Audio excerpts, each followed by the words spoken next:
Hello YouTube, this was kind of an unexpected video, but here we go.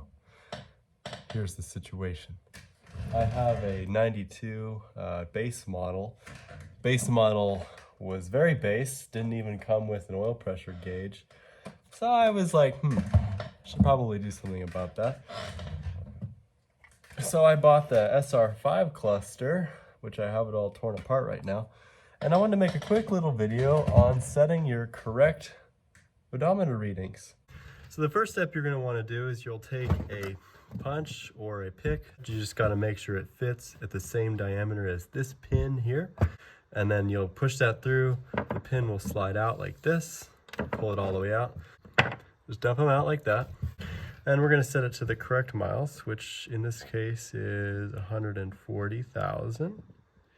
This really only should take like maybe a half hour. Once you have the needle off. Getting the needle off is kind of tricky, but if you have a flathead screwdriver, you can just wedge it in there and pry up. So let's take a look at these gears because they're kind of interesting. You got a half tooth, you got a full tooth, half tooth, full tooth, all the way around. One turns 10, this one will turn 1. Every time this one turns 10, it'll turn 1, and so on until you get up to 999,000, until this basically row of numbers will just turn back over to 0. All of the full teeth and all of the half teeth are going to be lined up. It's pretty easy to know when you don't have it installed correctly because the numbers will be half off. So just make sure your numbers are straight out or parallel, sort of parallel with your trip meter. If you don't have a trip meter and you're just doing this on another vehicle, just make sure they're straight out as you can.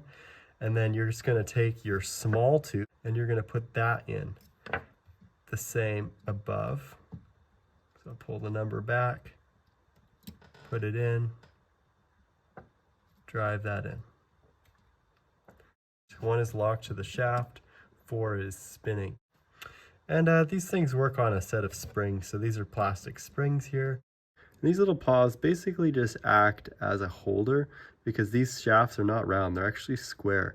So these little paws will engage on the square flats and they'll basically just keep these gears from like wiggling and wobbling. Just pull the number back. Using a pair of tweezers is probably easier, and I'm doing this backwards too, so it's a little more difficult.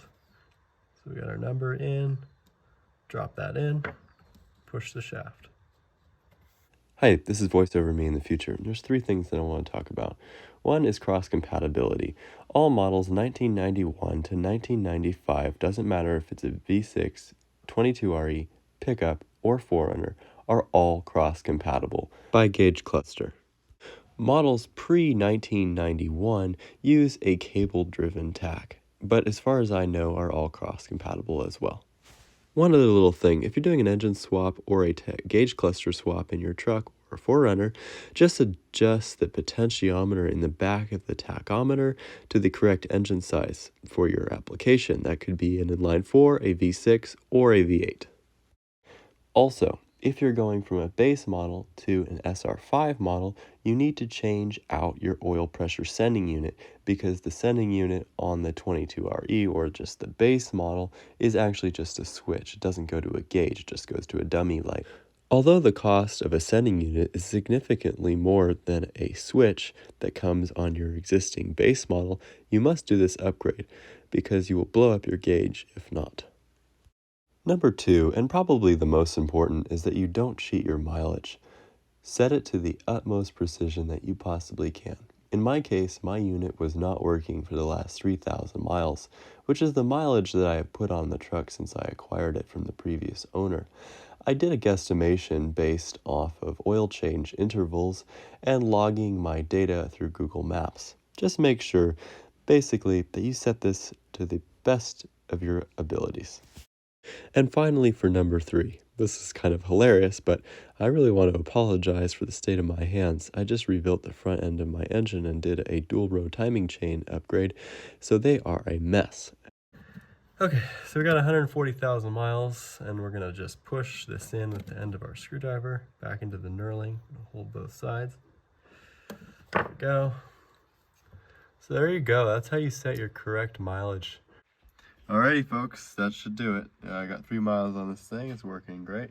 The only problem is I'm gonna need a new fuel gauge, so I don't have this thing all put back together.